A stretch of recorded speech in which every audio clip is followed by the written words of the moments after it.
ये प्रीवियस 2020 में बिटसैट में ये क्वेश्चन आ रखा है, तो कोई प्रॉब्लम ही नहीं है यार, एकदम अभी अभी का ही आया हुआ है। परफेक्ट, चलो यार क्वेश्चन पढ़ते हैं, ठीक है, फिर आगे बढ़ेंगे। क्वेश्चन कहता है that if 0.2 grams of an organic compound containing carbon, hydrogen and oxygen on combustion yielded 0.147 grams of carbon dioxide and 0.12 gram water, what will be the content of oxygen in the substance? Question अच्छा है। सबसे पहले मैं आपको बता दूं कि ये स्टोइशियोमेट्री के ऊपर बेस्ड है। बेसिकली है कुछ नहीं, सिर्फ आपको यहाँ पर एक स्टोइशियोमेट्री, आपको रिएक्शन लिखनी आनी चाहिए, उसी के अकॉर्डिंग आपको क्वेश्चन करना है, बाकी तो सब मोल का खेल है, राइट? यस, तो चलो यार स्टार्ट करते हैं। आज वैसे भी हम मोल और रेडॉक्स के क्वेश्चन ही करने वाले हैं, तो बहुत अच्छे से हम समझेंगे। अगर मैं क्वेश्चन को देखूं तो सबसे पहली बात मुझे पता है कि मेरे पास एक ऐसा ऑर्गेनिक कंपाउंड है जिसके अंदर कार्बन, हाइड्रोजन और ऑक्सीजन प्रेजेंट है, राइट? और उसका क्या हो रहा है माय स्टूडेंट्स? कंबशन हो रहा है, राइट? तो यानी कि CXHYOZ, क्या मैं ऐसा ऑर्गेनिक कंपाउंड बोल सकती हूँ? बिल्कुल बोल सकते हो मैम। अब आपको इसमें कंबशन कराना है इसका। जब भी कोई हाइड्रोकार्बन का कंबशन होता है तो सिर्फ दो ही चीजें तो आती हैं, CO2 आता है और H2O आता है, कोई दिक्कत नहीं है। अब जैसे ही केमिकल रिएक्शन को देखो, मोल कंसेप्ट से क्वेश्चंस को करने वाले तो फटाफट बैलेंस कर लिया करो, ठीक है? तो चलो यार बैलेंस कर लेते हैं। अगर मैं यहाँ पर देखूं x है तो मैम आप यहाँ x लगा दो, लगा देंगे। अगर y की बात कर रहे हो तो यहाँ पर y/2 आ जाएगा, कोई दिक्कत नहीं है। ऑक्सीजन को बैलेंस करते हैं, यहां पर देखोगे तो 2x प्लस y/2 ऑक्सीजन है, और यहां पर अगर हम देखें तो मैं बोलूंगी दैट ये जो ऑक्सीजन होगी वो 2x plus y/2 minus z होगा माय डियर स्टूडेंट्स। एंड सबसे इंपॉर्टेंट चीज O2 है, तो इसके ऊपर आपको यहां पर 2 लगाना पड़ेगा, ठीक है? तो इसको थोड़ा सा इरेज करके, मैम ने समझा तो दिया कैसे लिखा, इसको बैलेंस अच्छे से लिख लेते हैं। क्या हो जाएगा? This will B x plus y/4 minus z, ठीक है? यहां मैंने प्लस लगा दिया, ये हो जाएगी आपकी बैलेंसिंग, ठीक है? अब क्या समझना है आगे? अगर हम देखें तो मैम सबसे पहले हमें ये समझना है दैट कार्बन डाइऑक्साइड कितना बना है वो हमें दिया हुआ है। ऑन कंबशन यील्डेड 0.147 ग्राम्स, तो ये 0.147 ग्राम्स है माय डियर स्टूडेंट्स। और अगर आप वाटर देखेंगे तो वो आपको 0.12 ग्राम्स दिया हुआ है। तो जो जो इंफॉर्मेशन दी है ना उसको सबसे पहले लिख लेना चाहिए, है ना?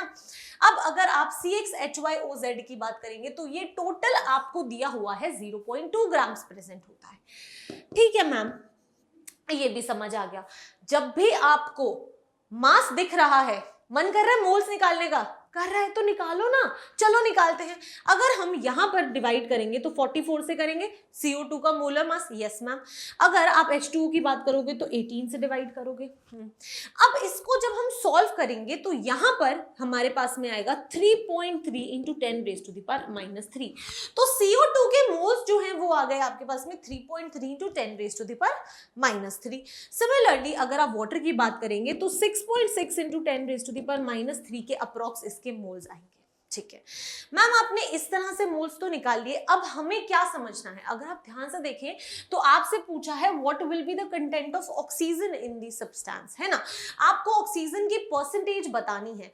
तो अगर मैं किसी भी तरह से इस पूरे कंपाउंड में से क्या फाइंड आउट कर लूं? Percentage of carbon find out कर लूं, percentage of hydrogen find out कर लूं, तो टोटल तो 100 होगा, जिसमें से कुछ कार्बन का, कुछ हाइड्रोजन का और कुछ ऑक्सीजन का परसेंटेज होगा। बिल्कुल मैम। तो फिर क्या करना है? अगर मैं इसका परसेंटेज निकाल लूं, मैं इसका भी निकाल लूं, तो 100 में से सब्ट्रैक्ट कर दो, ऑक्सीजन का आ जाएगा। यस, तो बस वही करने वाले हैं।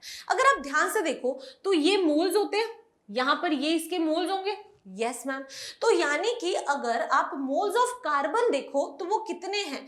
3.3 इंटू 10⁻³ होंगे, क्योंकि जितने मोल्स CO2 के होंगे उतने ही मोल्स कार्बन के होंगे my dear students. Yes, right. तो अब आपको पता है कि मोल्स जो होते हैं that can neither be created nor be destroyed, right? Amount तो कभी खत्म नहीं होती है ना, तो जितना आपके मोल्स ऑफ कार्बन यहाँ होंगे उतने ही मोल्स ऑफ कार्बन तो यहाँ होंगे। बैलेंस किया था ना? यस। तो यानी कि x की वैल्यू आपके पास 3.3 आई थी, और यहां पर अगर आपसे कोई पूछ ले कि इस ऑर्गेनिक कंपाउंड में कार्बन के मोल्स कितने हैं।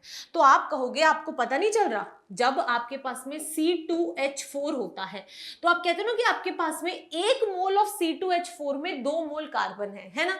तो उसी तरह से अगर आप यहां देखोगे तो आप कहोगे 1 मोल CXHYOZ में मेरे पास में x मोल्स कार्बन है ना, और x की वैल्यू आपको पता है। तो मास ऑफ कार्बन कितना आ जाएगा, नंबर ऑफ मोल्स जो आपके आ चुके हैं 3.3 इंटू 10⁻³ इंटू 12 है ना।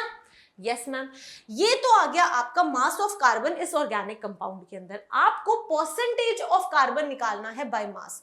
तो जब मेरे पास किसी चीज का मास होता है और मुझे उसका परसेंटेज निकालना है टोटल में से, तो क्या होगा, जो उस कंपाउंड का मास है that upon the total into 100। यही तो करते हैं। यस मैम, तो यानी कि यहां से मैम बोल सकती हैं कि परसेंटेज ऑफ कार्बन कैसे आ जाएगा ma'am, mass of carbon divided by mass of organic compound into 100।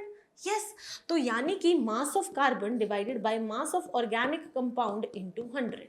तो मास ऑफ कार्बन कितना है my dear students, it is 3.3 into 10⁻³ divided by into 12 divided by total mass कितना है 0.2।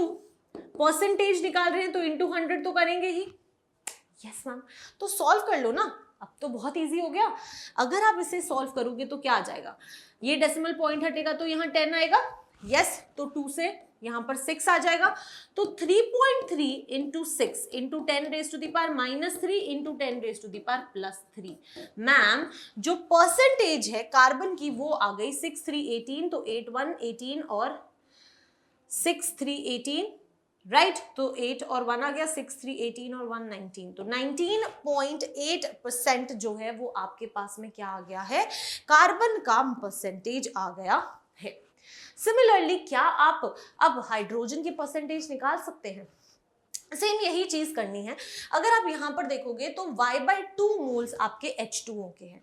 आपको पता है कि जब 1 मोल H2O होता है तो हाइड्रोजन के कितने मोल्स होते हैं, उसके डबल, है ना। तो यानी कि अगर आप इसके अंदर moles of hydrogen find out करना चाहते हैं तो आप कहेंगे ma'am 2 into moles of water.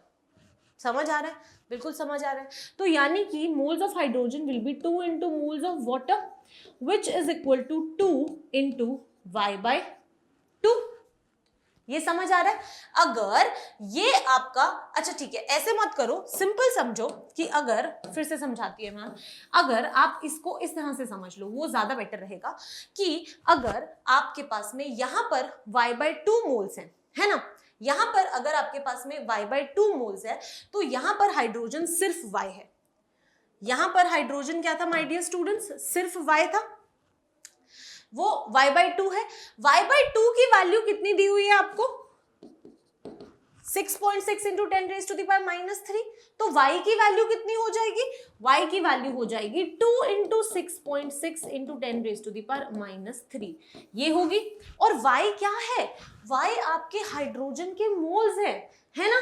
तो अगर y आपके हाइड्रोजन के मोल्स हैं तो क्या आप मास ऑफ हाइड्रोजन निकाल सकते हो, बिल्कुल। तो यहां से मास ऑफ हाइड्रोजन कितना आ जाएगा, जो भी आपके मोल्स आए हैं y की value that is 2 into 6.6 into 10⁻³ तो 2 into 6.6 into 10⁻³ into molar mass तो 1 ही होता है। यस, तो अब आप क्या मास परसेंट निकाल सकते हैं, बिल्कुल, जो भी मास हाइड्रोजन का है that upon total mass into 100। तो परसेंटेज ऑफ हाइड्रोजन कितना हो जाएगा, 2 into 6.6 into 10⁻³ divided by 0.2 into क्या हो जाएगा यहाँ पर, इंटू हम कर देंगे इसको 100, ठीक है। डेसिमल पॉइंट हटाऊंगी तो 10 आ जाएगा, डेसिमल हट जाएगा, इसको कैंसिल कर दिया इससे, तो 6.6 इंटू 10⁻³ इंटू 10⁻+3। तो मैम जो परसेंटेज आई है वो आई है 6.6%। अब आपको कार्बन की परसेंटेज पता लग गई है, आपको हाइड्रोजन की परसेंटेज पता लग गई है, तो ऑक्सीजन की परसेंटेज निकालना क्या बड़ी बात रह गई।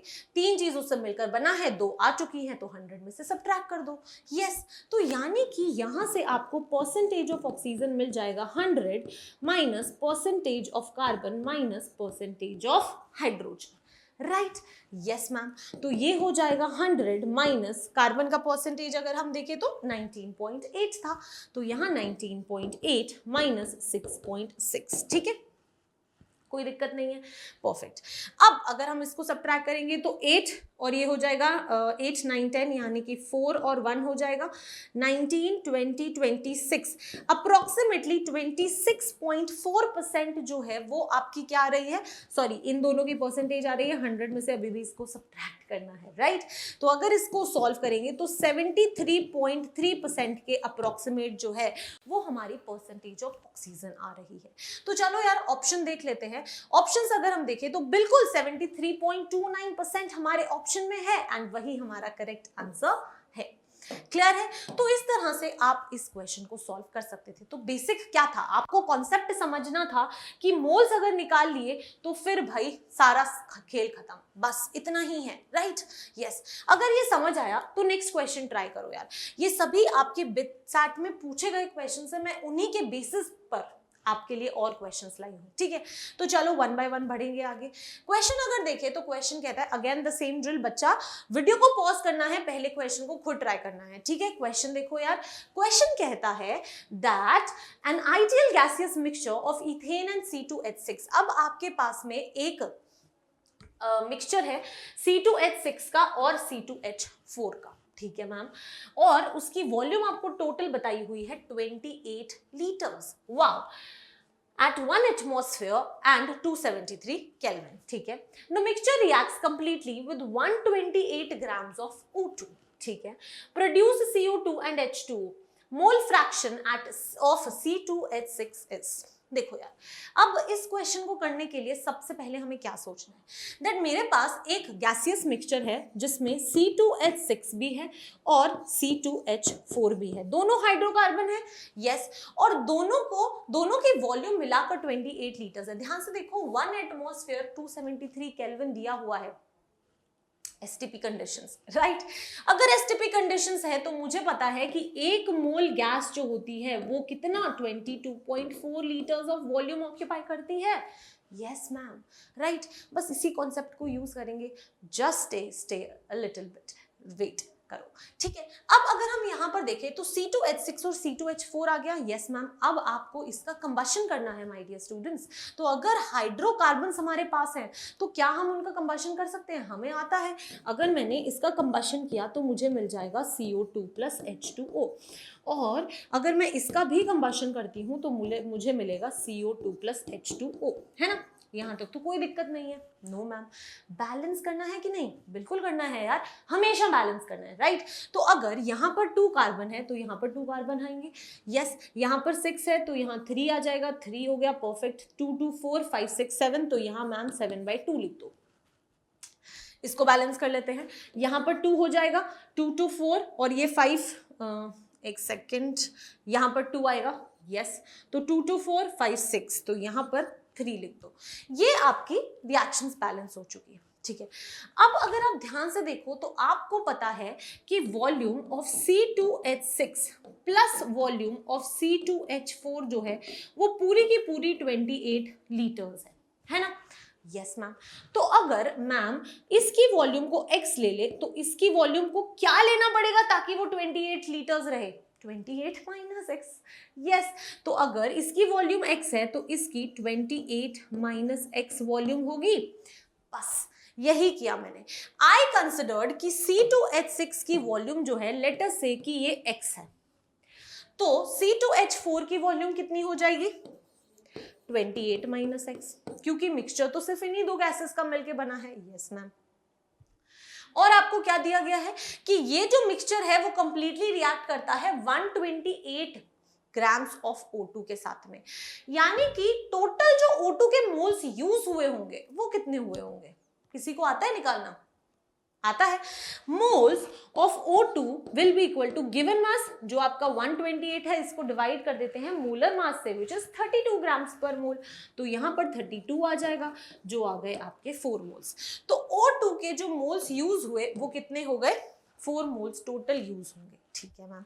अब अगर आप सभी को याद हो तो हमने एक लॉ पढ़ा था जिसे हमने कहा था Avogadro's law, yes. Avogadro's law में हमने क्या पढ़ा था, दैट जब सेम टेम्परेचर और प्रेशर होता है, अगर आपका टेम्परेचर एंड प्रेशर कांस्टेंट हो जाए तो क्या होता है, मोल्स जो होते हैं वो डायरेक्टली प्रोपोर्शनल टू वॉल्यूम हो जाते हैं। यस, जितने मोल्स आपके गैसेस के यूज होंगे, और ये किसके केस में था, सिर्फ और सिर्फ गैसेस के केस में एप्लीकेबल था। शायद ये सब आपको याद होगा। कौन सा लॉ है ये, एवोगैड्रोस लॉ। यस, ये सब चीजें काम आती हैं। ये आपके इस क्वेश्चन को बहुत आसान बना देगा। कैसे बना देगा, एवोगैड्रोस लॉ ने कहा कि आप चाहे मोल्स का रेशियो ले लो, चाहे आप वॉल्यूम का रेशियो ले लो, it will be same as long as your temperature and pressure conditions are same for all the gases.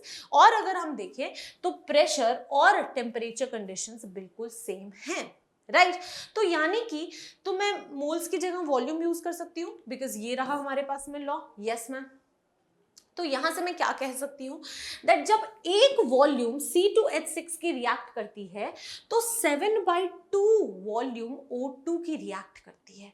अगर मैम बोलती कि इसकी X वॉल्यूम रिएक्ट करती है तो O2 की कितनी वॉल्यूम रिएक्ट करती, 7/2x करती। यस, तो यानी कि यहां पर मैं लिख देती हूं कि इसकी 7/2x वॉल्यूम रिएक्ट की होगी, ठीक है। यस, तो अगर ये x लीटर होता तो ये 7/2x लीटर्स हो जाता मैम, है ना, कोई दिक्कत नहीं है, परफेक्ट। नेक्स्ट देखो माय डियर स्टूडेंट्स, इसमें अगेन अगर ये 1 लीटर यूज करती तो 3 लीटर O2 यूज होता। यस मैम, अगर ये 1 लीटर यूज करती तो इसके 3 लीटर यूज होते। अगर इसका 28 - x लीटर्स यूज कर रही हूं तो इसके कितने यूज करने पड़ेंगे, इंटू 3, तो 3 × 28 - x लीटर्स, राइट तो यानी कि O2 की इतनी वॉल्यूम यूज हो रही है। तो क्या आप लिख सकते हैं कि टोटल O2 की वॉल्यूम कितनी यूज हो रही है। यस मैम, तो total O2 volume will be equal to 7/2x। yes ma'am, तो ये आ जाएगा 7/2x प्लस 3 × 28 - x, तो ये आ जाएगा 3 × 28 - x। ये इतनी वॉल्यूम जो है वो आपकी O2 की यूज हो रही है, ठीक है। एक और तरीके से अगर आपको याद हो तो हमने मोल्स ऑफ O2 निकाले थे जो 4 थे। अगर आपके पास में गैस के मोल्स हैं तो एसटीपी कंडीशंस पे वो गैस वॉल्यूम कितनी ऑक्यूपाई करती है, एसटीपी कंडीशंस पे वो गैस वॉल्यूम जो ऑक्यूपाई करती है that will be equal to number of moles into 22.4 litres. क्योंकि एक मोल गैस 22.4 लीटर्स यूज करती है तो 4 मोल गैस 4 × 22.4 यूज करेगी, है ना। यस मैम, तो बस एक चीज देख रहे हो, ये भी टोटल वॉल्यूम O2 की है, ये भी टोटल वॉल्यूम O2 की है, इक्वेट कर सकते हैं, कर सकते हैं, है ना। तो ये हो जाएगा 1, ये हो जाएगा 2 और इक्वेट कर दो 1 को 2 के साथ, बात तो सेम ही है। चलो यार कर देते हैं। अब जब आप इन वॉल्यूम्स को इक्वेट करोगे तो 7/2x, 7/2x को 3.5 लिख दो मैम, तो 3.5x प्लस 8 × 3 is 24, ठीक है। तो 4 और 2, 3 2 6 7 8, तो 84, right minus 3x will be equal to, इसको मल्टीप्लाई करना है, राइट तो 4 4 16 होता है तो 6 और 1 आ जाएगा, 4 2 8 और 1 9 आ जाएगा और 4 2 8 आ जाएगा, तो 89.6 आ गया, है ना। अब सॉल्व कर लेते हैं, ये हो जाएगा 0.5x will be equal to 89.6 minus 84, है ना। यस मैम, तो x will be equal to 5.6 divided by 0.5, इसको हम लिख सकते हैं 56/5 which is equal to 1.2, right तो x की वैल्यू माय डियर स्टूडेंट्स आपकी आ रही है 11.2। क्वेश्चन में आपसे बोला गया था that you have to find the mole fraction of C2H6 and I know मैंने एवोगैड्रोस लॉ यूज किया है जहां मैंने नंबर ऑफ मोल्स को directly proportional to volume use किया था, यानी कि जो रेशियो आपके नंबर ऑफ मोल्स का होगा वही रेशियो आपकी वॉल्यूम का भी होगा। तो अगर आप मोल फ्रैक्शन ऑफ C2H6 की बात करेंगे तो हम अगर फॉर्मूला याद करें तो मैम वो होता था moles of C2H6 divided by total moles, है ना। तो जब मैं मोल्स की जगह वॉल्यूम की बात कर रही हूं तो मैं बोल सकती हूँ ना that volume of C2H6 divided by total volume, वो भी तो मुझे मोल फ्रैक्शन ही देगा, बिल्कुल देगा। तो बस वही करते हैं। यहाँ पर अगर आप देखो x की वैल्यू आई 11.2, x वॉल्यूम ही तो थी, यस मैम, और C2H6 की थी, यस मैम। तो यानी कि यहाँ पर आ जाएगा 11.2 है ना माय डियर स्टूडेंट्स, यस। तो 11.2 divided by the total volume. Total volume अगर आप क्वेश्चन में देखोगे तो आपको गिवन थी यार 28, राइट। तो यानी कि यहां पर आपको 11.2 को डिवाइड करना है 28 से, और बस इसको सॉल्व करते ही आपको मिल जाएंगे आपके total number of moles, right. तो इसको जब हम सॉल्व करेंगे तो अप्रोक्सीमेटली 0.4 जो है वो आपका आंसर आएगा। दैट इज आपकी मोल फ्रैक्शन जो C2H6 की आई है, दैट इज 0.4, राइट। परफेक्ट। तो यहां से 0.4 आपका करेक्ट आंसर हो गया। लेकिन अगर आपसे C2H4 की मोल फ्रैक्शन पूछी होती तो क्या करते? मुझे पता है एक सैंपल दो चीजों से मिलकर बना है, जिसमें से एक की मोल फ्रैक्शन अगर 0.4 है तो दूसरे की 1 माइनस 0.4 होगी, यानी कि दैट वुड बी 0.6, राइट। तो ये बेसिक चीजें आपको हमेशा ध्यान रखनी है, दैट कोई भी सैंपल में जितने भी कंपोनेंट्स होंगे उन सब की मोल फ्रैक्शन का सम जो होता है that is always equal to 1। Clear है? यस। तो यार ऐसे क्वेश्चंस स्टोइशियोमेट्री से रिलेटेड, ऐसे रिएक्शन से रिलेटेड आपके पास में बहुत क्वेश्चंस आते हैं, तो you need to practise these type of questions. मैंने ट्राई किया है आपके सामने मेन बिट सैट के क्वेश्चंस लाकर उनको सॉल्व करने का, राइट। आगे चलते हैं, नेक्स्ट क्वेश्चन करते हैं। नेक्स्ट क्वेश्चन थोड़ा नॉर्मल क्वेश्चन है एंड आई वांट कि आप सभी इसका आंसर दें। क्वेश्चन कहता है that 0.5 moles of FeS is made to react with 49 grams of H2SO4. Mass of H2S formed is. It's a good one question. अगर आप यहाँ पर FeS plus H2SO4 की बात कर रहे हैं, सबसे पहली चीज कोई भी रिएक्शन को देख के क्या करना होता है? बैलेंस है या नहीं चेक करना होता है। तो अगर हम यहाँ देखें तो यहाँ एक आयरन, यहाँ एक आयरन, SO4 दो हाइड्रोजन SS। मैम सब बैलेंस है, बिल्कुल बैलेंस है। अब क्या करना है? अब जो चीजें दी हैं उनको लिख लो यार। 0.5 मोल्स FeS दिया है तो ये 0.5 मोल्स गिवन है। अगर आप नेक्स्ट देखो तो H2SO4 आपको 49 ग्राम्स दिया है, तो यहाँ पर मैं 49 लिख देती हूँ, ठीक है।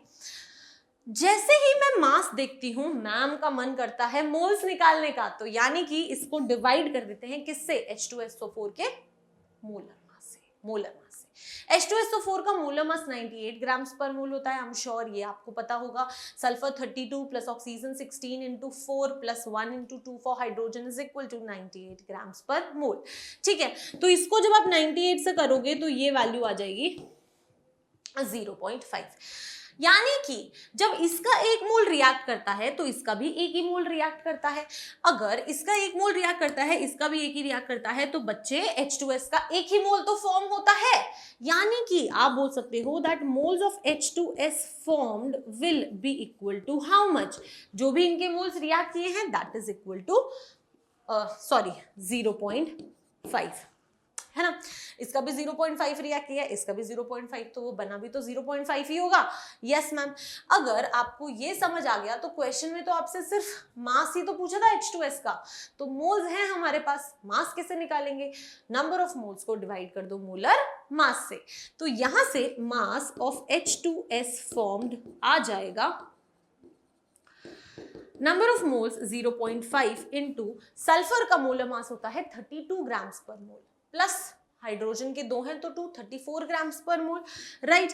इसको हम कैसे लिख सकते हैं? 1/2 into 34 which is equal to 17 grams. तो 17 ग्राम्स जो है वो आपका करेक्ट आंसर है। That is option A is your correct answer. Easy था? यस। बस ऐसे ही क्वेश्चंस आते हैं, सिर्फ कॉन्सेप्ट क्लियर होना चाहिए, डरने की कोई जरूरत नहीं है, राइट। चलो यार नेक्स्ट क्वेश्चन आपके सामने है एंड ये है टाइप 2। तो अभी हमने स्टोइशियोमेट्री से रिलेटेड हर तरह का क्वेश्चन कर लिया। अब जो जनरली पूछा जाता है सेकंड टाइप का क्वेश्चन वो आपके सामने है। क्वेश्चन को ध्यान से पढ़ो और खुद ट्राई करो, फिर मैम आपको इस टाइप के क्वेश्चन कैसे अप्रोच करना है बताएंगे, ठीक है। क्वेश्चन कहता है that mole fraction of the solute in 1 molar aqueous solution is. Okay, आपको मोल फ्रैक्शन फाइंड आउट करना है एक सल्यूट, ठीक है, इन 1 मोलर एक्वस सोल्यूशन। सबसे पहले तो ये चीज को ध्यान में रखो यार, 1 मोलर एक्वस सॉल्यूशन, ठीक है। जब भी आपको एक्वस सॉल्यूशन बोला होता है यानी कि आपका सॉल्वेंट जो होता है माय डियर स्टूडेंट्स वो होता है वाटर। हमेशा याद रखना कि एक्वस सॉल्यूशन का मतलब है that your solvent is water, ठीक है मैम। अगर आपका सॉल्वेंट वाटर है, मोल फ्रैक्शन अब आपको फाइंड आउट करना है, सॉरी मोल फ्रैक्शन आपको फाइंड आउट करना है। अगर आप ध्यान से देखो तो मोलालिटी क्या होता है, देखो ये कॉन्सेप्ट बहुत इंपॉर्टेंट है इसीलिए मैं आपको समझा रही हूँ। नेक्स्ट क्वेश्चन जो है वो आपको खुद ट्राई करना है, राइट। तो ध्यान से देखो यार, मोलालिटी बेसिकली होता क्या है, मोल्स ऑफ सल्यूट मैम, आपके moles of solute divided by मास होता है मैम आपके सॉल्वेंट का, राइट। तो moles of salute into mass of solvent divided by mass of solvent in KGs, ये बड़ा इंपॉर्टेंट है, ठीक है। वहीं पर अगर मैं आपको बोलूं कि आपके पास में मोल फ्रैक्शन गिवन है, दैट इज मोल फ्रैक्शन क्या होता है, अगर आप सल्यूट की मोल फ्रैक्शन की बात करेंगे तो moles of solute upon total moles, yes ma'am. और अगर आपसे कोई पूछ ले कि मोल फ्रैक्शन ऑफ सॉल्वेंट कितना है तो that will be equal to moles of solvent divided by total moles, है ना। यस अगर मैं इस इक्वेशन को और इस इक्वेशन को डिवाइड कर दूं, अगर मैं इस इक्वेशन और इस इक्वेशन को आपस में डिवाइड कर दूं तो क्या हो जाएगा, 1 डिवाइडेड बाय 2, क्या मिल जाएगा मुझे मिल जाएगा mole fraction of solute divided by mole fraction of solvent will be equal to N total तो सेम है, कैंसिल हो जाएगा, तो यानी कि मिल जाएगा moles of solute divided by moles of solvent, yes और नो, बिल्कुल। तो अब आपको यहां पर क्या देखना है, mole fraction of solute by mole fraction of solvent will be equal to moles of solute divided by moles of solvent, right. यहां तक तो कोई डाउट नहीं होगा। अगर मैम आपको बोलती हैं कि ये सॉल्वेंट है और आपको पता है एक्वस सॉल्यूशन है तो सॉल्वेंट वाटर है, अगर मैं सॉल्वेंट वाटर है मुझे पता है तो मैं उसके मोल्स से मोलर मास मल्टीप्लाई कर दूं, यानी कि मोल्स ऑफ सॉल्वेंट से 18 मल्टीप्लाई कर दो तो मुझे क्या मिल जाएगा, मास मिल जाएगा। याद है mass is always equal to moles into molar mass, है ना। तो मास ऑफ वाटर कितना आ जाएगा, अगर मैं यहां पर 1/18 कर रही हूं तो मुझे यहां पर भी 1/18 करना पड़ेगा ताकि कोई खास फर्क ना पड़े, बिल्कुल मैम, यस। तो ये चीज मेरे को क्या दे रही है, moles of solute divided bye, अगर आप ध्यान से देखो तो मैम पूछ रही है कि ये चीज आपको क्या दे रही है, ये चीज आपको दे रही है मास ऑफ वाटर, है ना, यस मैम। लेकिन जो ये मास ऑफ वाटर आएगा वो ग्राम्स में आएगा, राइट, यस। लेकिन आप नहीं चाहते कि ये ग्राम्स में आए, आप चाहते हो कि ये केजी में आए, तो ग्राम्स को केजी में कैसे कन्वर्ट करते हैं, 1000 से डिवाइड कर देते हैं, है ना, यस। तो यानी कि अगर मैं इसको 1000 से डिवाइड करूंगी तो 1000 ऊपर चला जाएगा। सिमिलरली अगर मैंने यहाँ 1000 से डिवाइड किया है तो मुझे इधर भी 1000 से डिवाइड करना पड़ेगा, तो यानी कि 1/18 into mole fraction of this into mole fraction of solvent, और अब मुझे इसको 1000 से डिवाइड भी करना पड़ेगा, राइट, यस। अब अगर आप ध्यान से देखो तो जल्दी से मुझे देखकर बताओ कि ये क्या बन गया, moles of solute divided by ये पार्ट क्या है, mass of water in kgs, yes और no, yes. And this is always equal to what, your molality, है ना। यही तो चीज की थी यहाँ पर, moles of solute divided by mass of solvent in kgs, moles of solute divided by mass of solvent in kgs, तो ये आपकी मोलालिटी है। यानी कि अगर आप मोल फ्रैक्शन की टर्म्स में देखें तो मोल fraction of solute divided by mole fraction of solvent into 1000 divided bye 18, यहां मैंने 18 कर दिया, जो भी आपका सॉल्वेंट है अगर आपको पता है तो आप उसके मोलर मास से मल्टीप्लाई कर दोगे, राइट। तो यानी कि मोलालिटी जो है वो अगर आपको in terms of mole fraction find out करना हो तो आप हमेशा इस तरह से फाइंड आउट कर सकते हैं, राइट। तो अब हमें पता है बिट्स में हमें बहुत फटाफट क्वेश्चंस करने होते हैं, तो अगर आपको ये कॉन्सेप्ट पता है, ये याद है कि मोलालिटी जो होता है वो मोल फ्रैक्शंस का रेशियो ले लो, 1000 से मल्टीप्लाई कर दो और molar mass of the solvent से डिवाइड कर दो तो मिल जाता है। 2 मिनट का खेल हुआ कि नहीं, 2 मिनट भी ज्यादा बोल दिए, 2 सेकंड का खेल हुआ कि नहीं, बिल्कुल।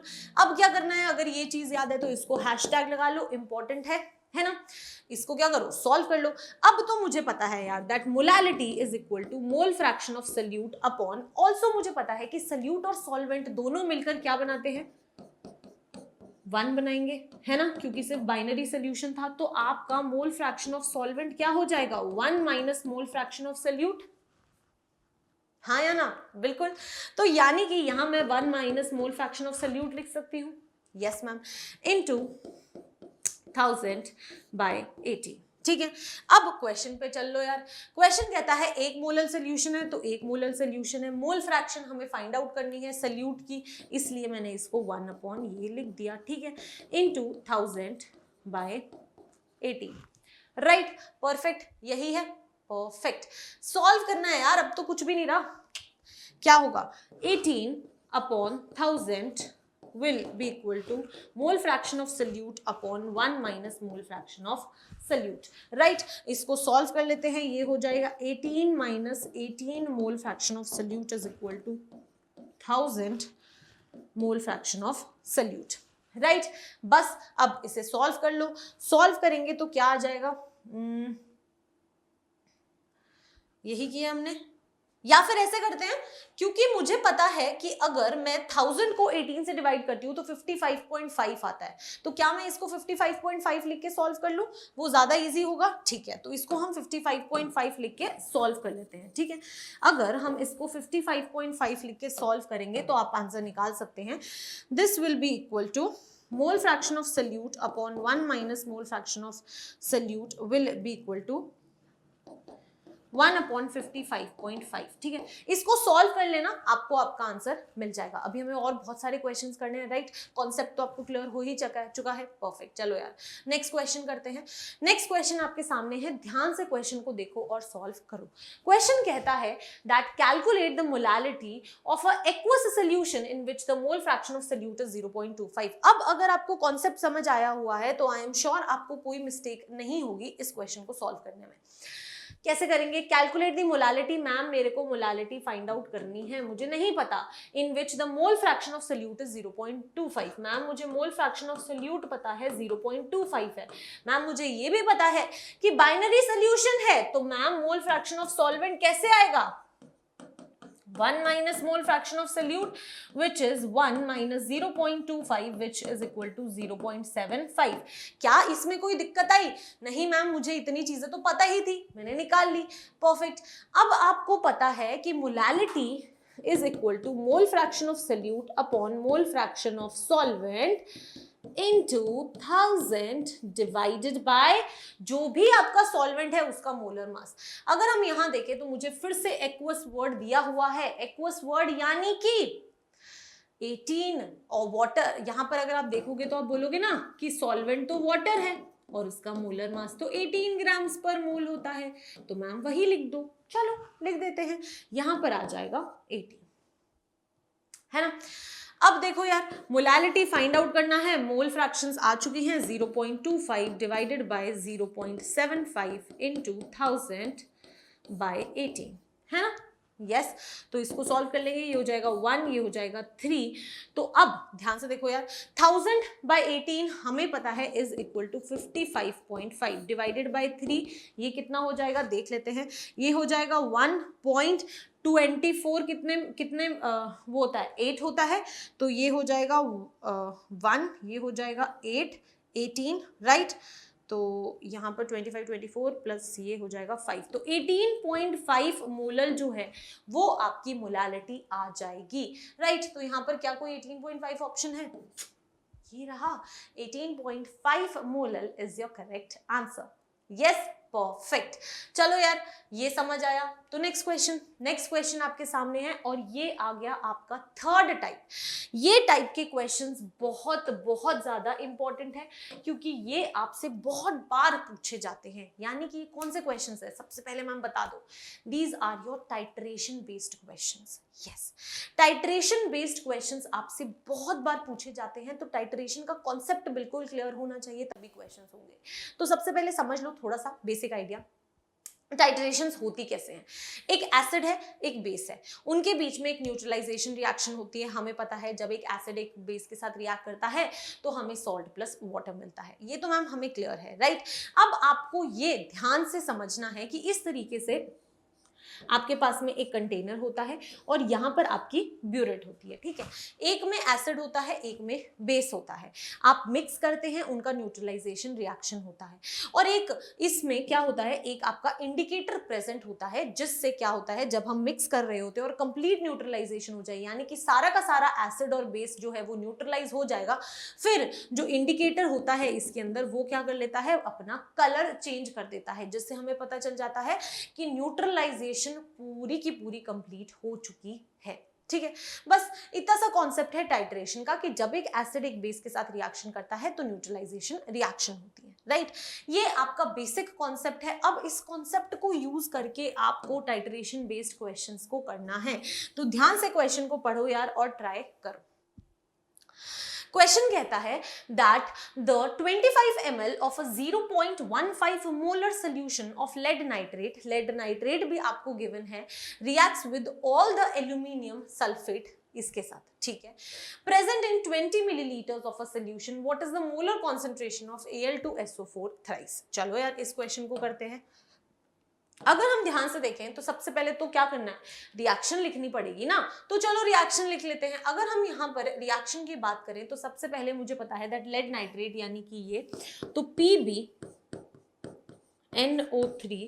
PbNO3 ट्वाइस किसके साथ रिएक्ट कर रहा है, रिएक्ट्स विद एल्यूमिनियम सल्फेट, यानी कि एल्यूमिनियम सल्फेट आपको गिवन है Al2, अच्छा आपको रिएक्शन ही गिवन है ना, क्यों टेंशन लेनी है, SO4 thrice will give you 3 PbSO4 solid plus 2 AlNO3 thrice। सबसे पहले क्या देखना है, क्या मेरी रिएक्शन बैलेंस्ड है। बिल्कुल मेरी रिएक्शन जो है वो कंप्लीटली बैलेंस्ड है। आई होप मैंने बैलेंस की है, ये रहा 3। यस, अब हमारी रिएक्शन कंप्लीटली बैलेंस्ड है। अब हमें क्या करना है, जो चीजें हमें दी हैं उनको हमें लिख लेना है, राइट। तो अगर आप ध्यान से देखोगे तो आपको क्या क्या गिवन है, 25 ml ऑफ 0, ठीक है, तो ये आपको 25 ml गिवन है और 0.15 मोलर ये सोल्यूशन है, ठीक है, of lead nitrate reacts with all the aluminium sulphate present in 20 ml solution. तो यानी कि इसको आपकी 20 ml वॉल्यूम आपको गिवन है। What is the molar concentration of this, आपको इसकी मोलैरिटी ही तो फाइंड आउट करनी है, राइट।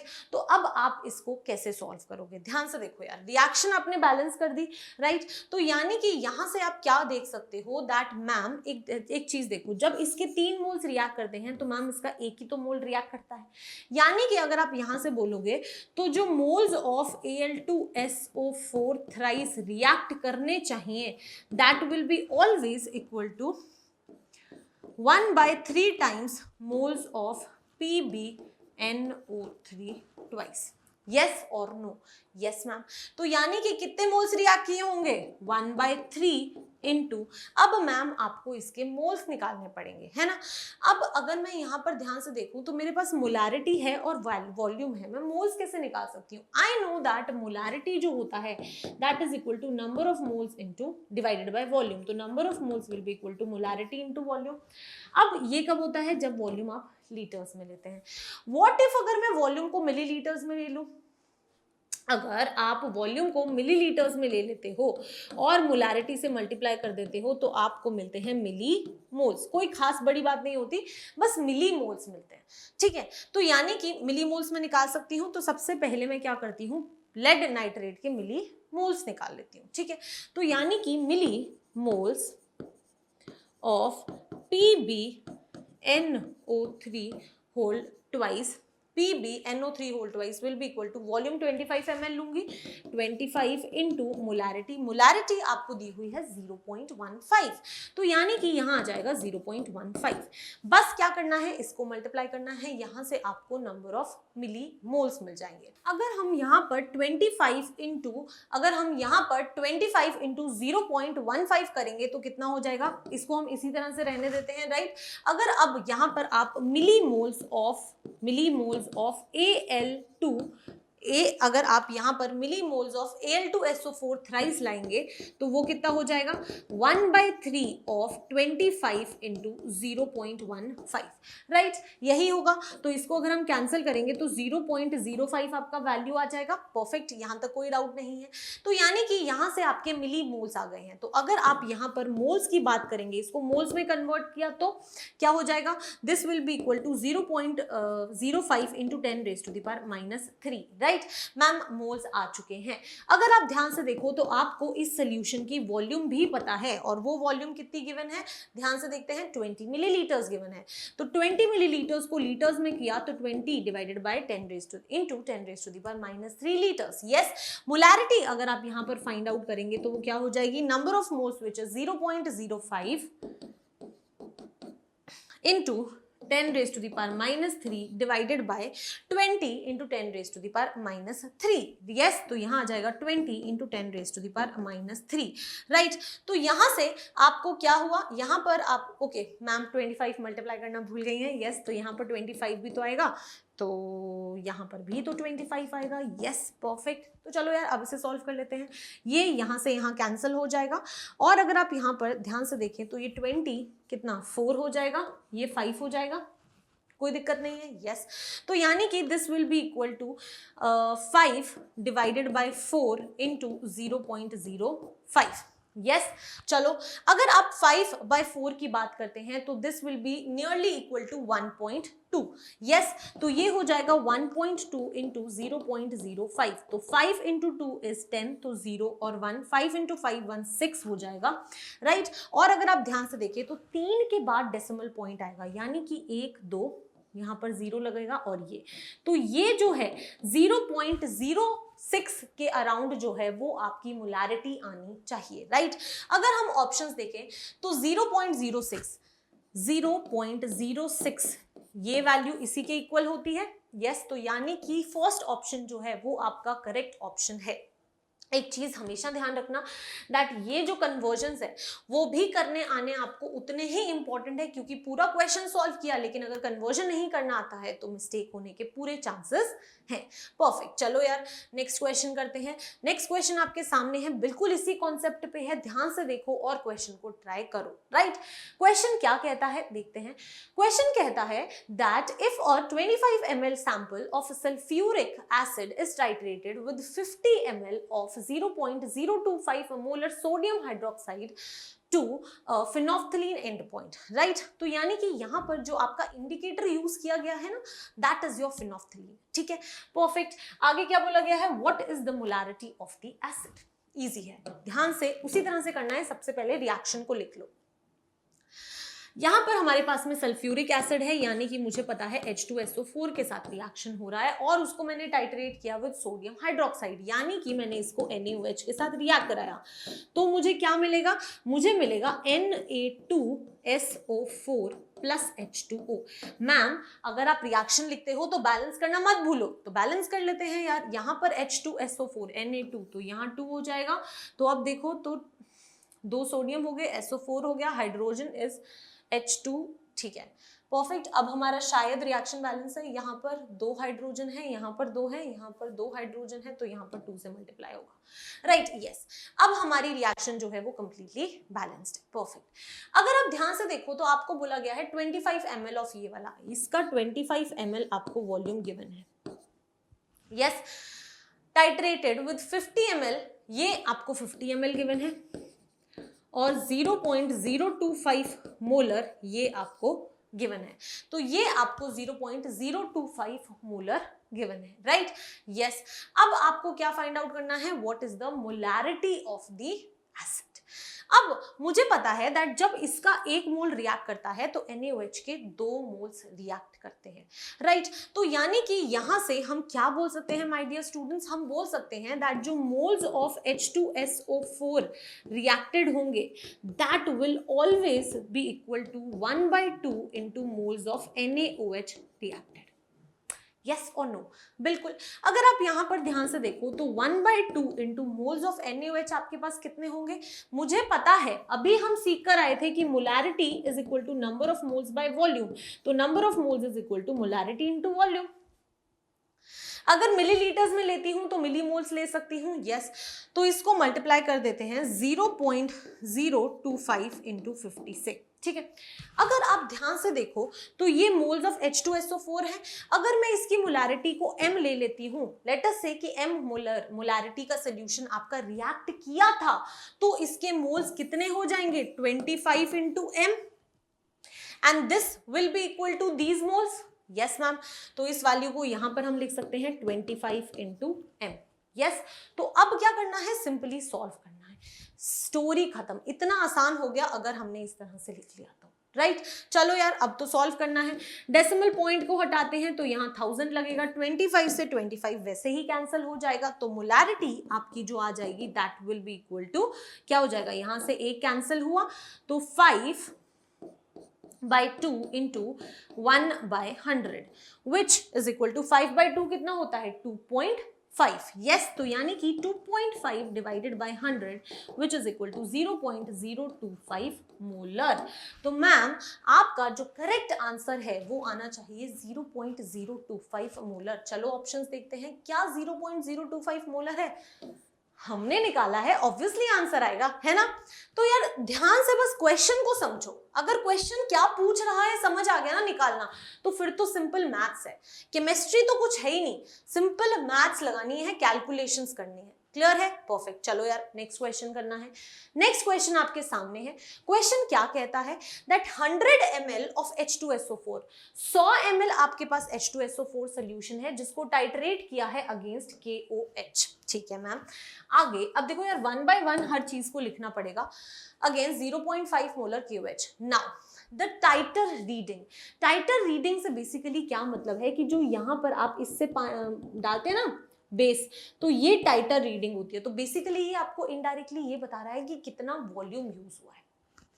तो ये वर्ड्स हमें याद रखने समझ आने चाहिए कि टाइटर रीडिंग का मतलब क्या है, कंफ्यूज नहीं होना, कुछ नई चीज नहीं है, it is the same thing, right, yes. The titre reading of KOH solution for equivalence point is 40 ml, यानी कि मुझे पता चल गया कि जो वॉल्यूम ऑफ KOH यूज हुआ है ना, that is my dear students 40 ml। Calculate concentration of H2SO4। Actual में हो क्या रहा है, हो तो वही रहा है कि भाई H2SO4 था, उसको KOH दिखा, उसने KOH के साथ रिएक्शन किया, रिएक्शन करके उसने बनाया K2SO4 प्लस H2O, यस। बस कर दो मैम इसको बैलेंस, बैलेंस करना बड़ा इंपॉर्टेंट है ना। तो बैलेंस कर देते हैं यार। अगर आप यहां पर देखोगे तो मैम यहाँ 2 आएगा, फिर यहाँ पर 2 आएगा। अब आपकी रिएक्शन जो है वो कंप्लीटली बैलेंस है। मजे करो अब बस चीजें लिखो कि जो जो आपको दी हुई है, ठीक है। अब अगर आप ध्यान से देखोगे तो आपको 100 ml, यहां पर आपको 100 ml H2SO4 सोल्यूशन गिवन है, और अगर आप KOH की बात करोगे तो वो आपको 0.5 मोलर गिवन, ठीक है। टाइटर रीडिंग 40, यानी कि भाई ये 40 ml यूज हुआ है। अब आपको फाइंड क्या करना है, मोलैरिटी, बिल्कुल पहले वाले क्वेश्चन जैसे, है ना। चलो यार देख लो, मोल्स ऑफ H2SO4 रिएक्टेड कितने होंगे माय डियर स्टूडेंट्स, हमेशा इसके हाफ ही होते हैं, तो 1/2 moles of KOH reacted. Reacted मत लिखो, समझ जाओगे, यस बोल तो रही हूं। This is equal to 1/2 into number of moles कैसे निकालते हैं, वॉल्यूम दी हुई है, मोलैरिटी गिवन है तो मल्टीप्लाई कर दो मैम, तो यानी कि ये आ जाएगा 0.5 इंटू 40। कोई दिक्कत, कोई दिक्कत नहीं। अगर आप यहां पर इसकी मोलैरिटी को m ले लो तो इसके मोल्स कितने आ जाएंगे, molarity into volume which is 100, yes. तो ये वैल्यू यहां पर लिख सकती हूं, लिख सकते हो तो लिख दूं, लिख दो। चलो लिख देते हैं, यहां आ जाएगा 100 इंटू मोलैरिटी। अब आपको क्या करना है, सॉल्व करना है। यहां पर 0 से 0 गया, ठीक है। क्या करो, डेसिमल पॉइंट हटाया तो यहां पर 10 आएगा, राइट। यहां पर 5 है तो यहां पर 2 आ जाएगा, कोई दिक्कत नहीं। तो मोलैरिटी कितनी हो जाएगी, 1/2 इंटू 1/10 इंटू 4 भी है और यहाँ 2 भी है, तो 4 2 गया तो 0.1 मोलर जो है वो आपकी वैल्यू आ गई। इतना इजी था इस क्वेश्चन को सॉल्व करना, दिख रहा है। ऑप्शन है 0.1 मोलर। अरे हमने सॉल्व किया है, क्यों नहीं आएगा, राइट? यस, तो परफेक्ट, इस तरीके से टाइट्रेशन के क्वेश्चंस हो जाएंगे। अब जो इसके बाद क्वेश्चन आएगा ना, अमेजिंग, यस, तो जो ये क्वेश्चन आएगा वो है एपिक क्वेश्चन। वो आपके टाइट्रेशन के हर एक कॉन्सेप्ट को एकदम क्रिस्टल क्लियर कर देगा। क्वेश्चन को ध्यान से पढ़ो। क्वेश्चन कहता है कि 100 ml 0.5 molar BaOH twice is made to react with 0.1 molar HCl। ठीक है, the excess of BaOH is titrated by 50 ml 0.1 molar H2SO4 solution, calculate volume of HCl solution reacted।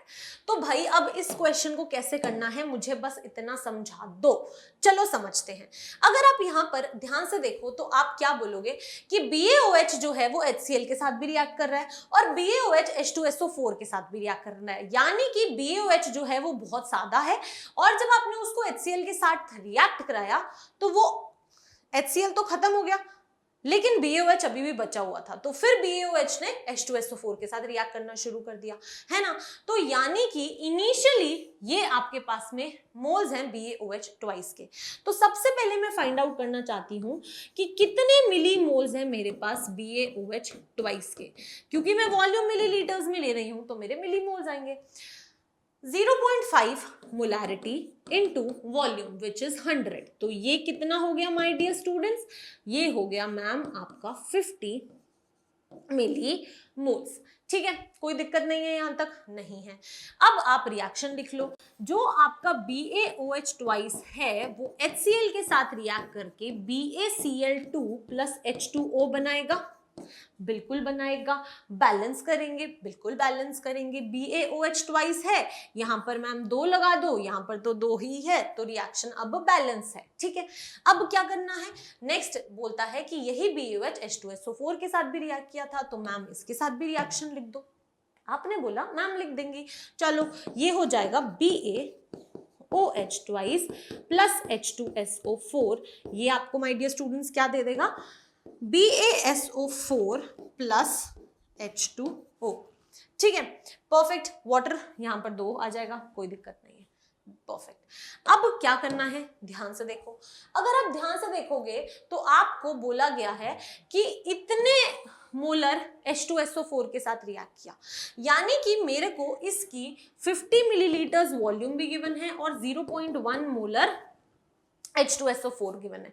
तो क्या मैं ये फाइंड आउट कर सकती हूँ कि कितने मोल्स ऑफ H2SO4 रिएक्ट किए होंगे? यस मैम, मिली मोल्स आप निकाल सकते हो। 50 इंटू 0.1 इज 5 मिली मोल्स।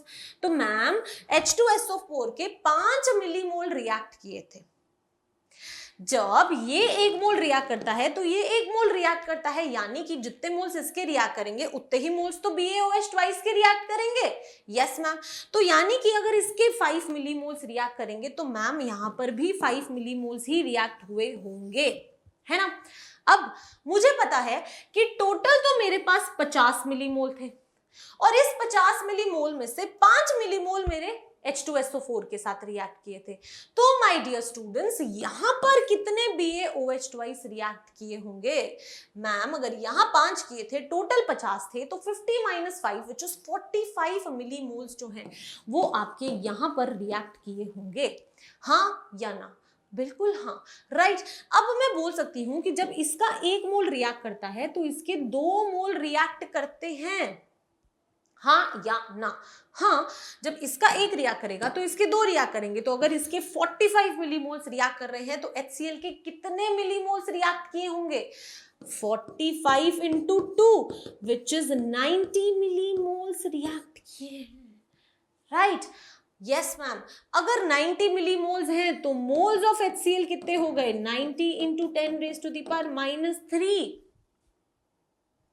बिल्कुल सही।